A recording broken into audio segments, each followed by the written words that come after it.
Now, it doesn't matter what model you use, and in a minute you're going to ask questions, and maybe we'll play around with some of the models if we have time. It doesn't matter what model you're using. They're all basically similar. And in fact, again, we work with them every day, all these different brands. They change in increments. So Gemini might have a new feature or a new memory, and then Claude will come right behind it and do the same thing, and then they'll add a new voice. And someone else will do this. And they're all just doing this, okay? The real battle, just so you're aware of it, now this is just more for fun facts, the real battle is between the US and China. These are the two monsters in the room. And they're all trying to get to this super autonomous AI, and they're fighting over it. China, those of you that have kids, China is now mandating all kids over 6 have to learn how to use AI at least 8 to 12 hours a year. The UAE bought all citizens AI, ChatGPT+. They pay for it. And they taught 1,000 teachers how to teach the students. They make their students learn AI instruction 45 to 50 minutes a day. China will have 300 proficient AI workers by 2030, 300 million by 2030. Meanwhile, my kids' schools are still like, we will catch you if you are using I just want to throw up. It's gangster. By the way, if you want to have fun with AI, just let me take a little side note. I have 4 kids. So they are 22, 20, 18, and 3.5. Let it settle in. Now, Luke is amazing. We love little Lukey. But, so I have kids. So you want to have some fun with AI, do this. So my 18-year-old recently, he's going to graduate high school. He just turned 18. Big basketball guy, and he just finished his basketball career after 14 years of playing basketball. He just finished. Big emotional day. But he was texting me. He's like, Dad, I want to go shoot around. Now, that's how a normal teenager would say it. Dad, what are you doing later? Let's go shoot around. No. My son started with, hey, Dad, no cap, bet. You want to get it? Okay, so whatever language this was fascinating to me. It wasn't English. It was a broken kind of mess. So I did what any responsible parent in the AI space would do. I took all of that text and put it into Claude and said, please translate this to normal human speech. And Claude said, the teenage son slang. Here we go. So then it translated it. Then I wrote my response, and then I said, now translate it back into his language. So it did.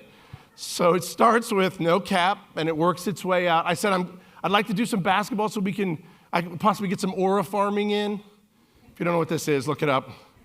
And so I write this, Claude writes this whole big message. So I send it to my son, and in the most plain English you can imagine, he writes back, Dad, never do that again. So it's very useful for many things. How many people have done?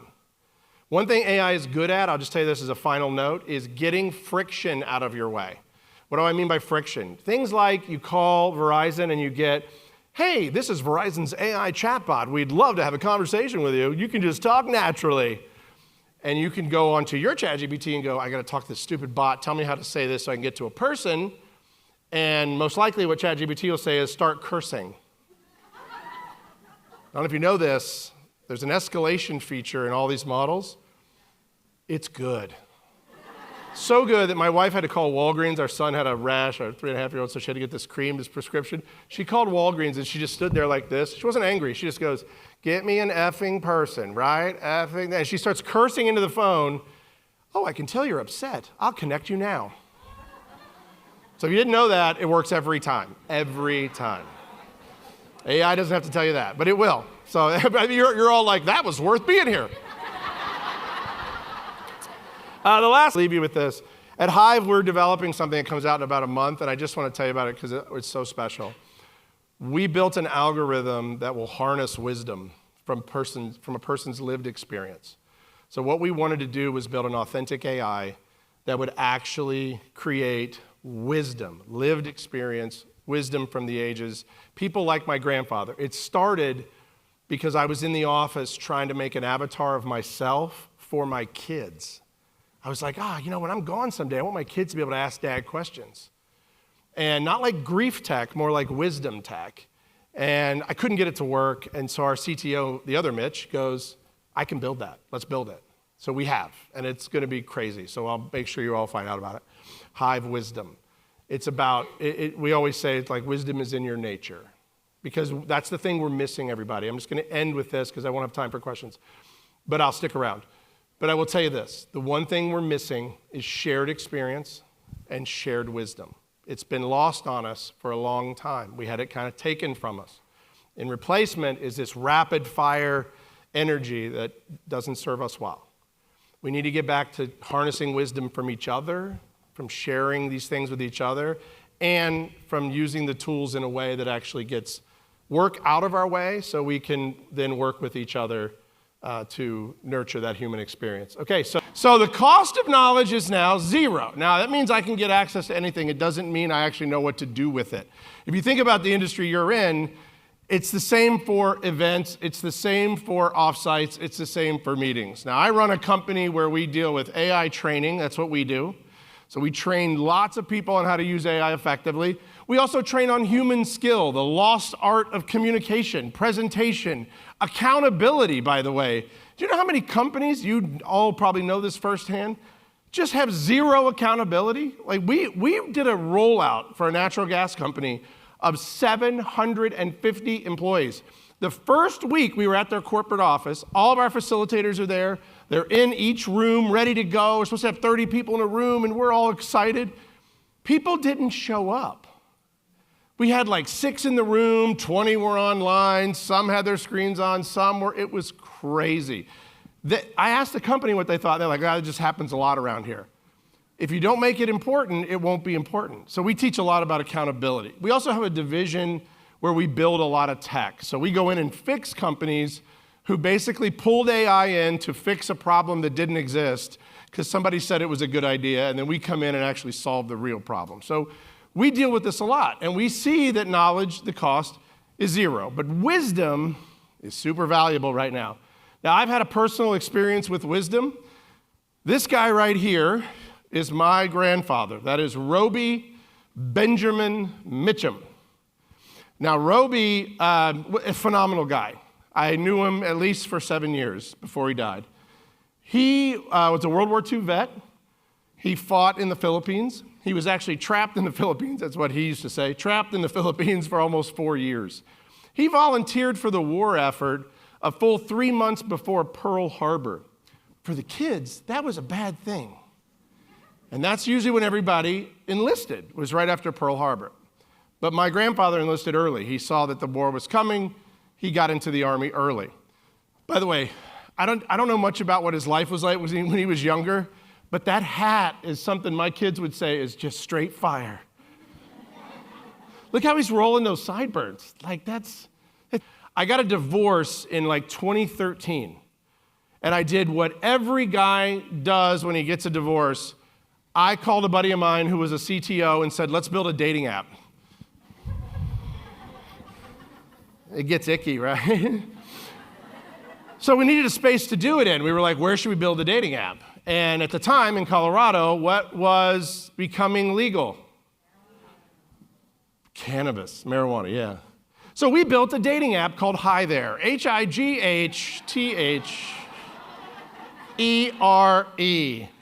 the Tinder for tokers. You're welcome. We got laugh if you want, 300,000 users in 11 months. And then we sold it. You're welcome. And then they kind of let it flounder. But we did something no one had even thought of doing. People who consume cannabis, for all sorts of reasons, by the way. It's not all just fun and games and partying. We had cancer patients in there. We had lots of people in there. And they would get together and date and hang out, and people met each other. We had a couple people who got married from meeting. It was really cool. It was also really weird to track you all, not you all, but other people who were in the app. We could track you. By the way, in case you're worried about security and AI, that phone in your pocket, you can be tracked down to 6 inches of where you're standing at any moment. In the app 11 years ago, we could do that.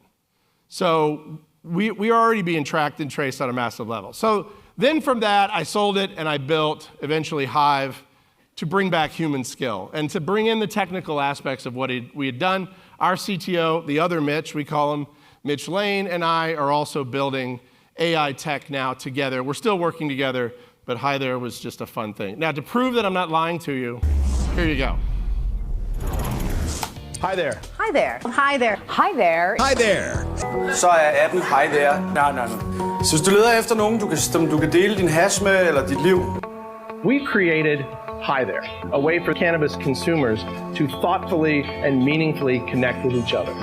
This app gets those cannabis consumers to connect with each other to share different types of experiences in a like-minded environment. It's a social connection. It's not just about one thing. But I think if you look at the cannabis consumer, that person is evolving. I mean, they're getting things done. They work hard every day. They show up for work on time. They're incredibly creative. There's a misperception about the weed consumer, and it's changing very quickly. So we want to pull those people together in a non-judgmental way so that they're not stigmatized. We're a social network. We are going to be a brand that is a lifestyle brand that it connects people in a way that really is kind of mainstream. We call it Hi There. And like we say around here, you've got more friends than you think. Hi there, true story. Okay.